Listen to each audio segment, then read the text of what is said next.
ট্রাম্পের যুদ্ধবিরতির প্রস্তাবে আশ্বস্ত নন পুতিন। যুদ্ধবিরতির প্রস্তাব নিয়ে পুতিনের সংশয় স্পষ্ট।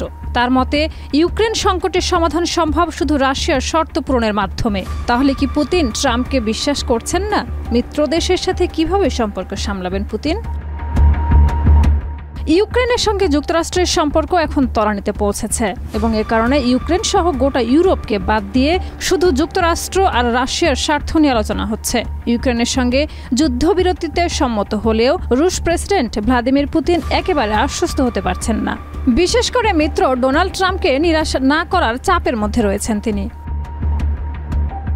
ট্রাম্প ও পুতিনের সম্পর্কের গভীরতা কিছুদিনের মধ্যে স্পষ্ট হতে পারে, বিশেষ করে রাশিয়ার ৩ বছরের সেনা অভিযানের সমাপ্তির পর ইউক্রেনের ভবিষ্যৎ নির্ধারণের প্রক্রিয়ায়। যুদ্ধের চলমান পরিস্থিতিতে ইউক্রেনের নানা দাবি পূরণের মাধ্যমে যুক্তরাষ্ট্র ও ইউরোপীয় ইউনিয়ন এখনও ইউক্রেনের পাশে দাঁড়িয়ে আছে। কিন্তু এখন যুদ্ধবিরতির প্রস্তাবে সম্মতি জানিয়ে পুতিন নিজের শর্তগুলোর প্রতি গুরুত্ব দিয়েছেন, যা ইউক্রেনের জন্য গ্রহণযোগ্য নাও হতে পারে।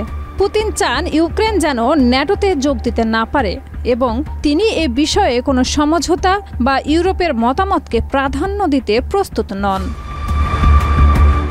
এদিকে পশ্চিমা দেশগুলো এবং ইউক্রেন রাশিয়ার বিরুদ্ধে তাদের কঠোর অবস্থান বজায় রেখেছে, তবে আন্তর্জাতিক মহলে যুদ্ধবিরতির সম্ভাবনা নিয়ে আলোচনা চলছে। শাহিদা রুবি, মাই টিভি।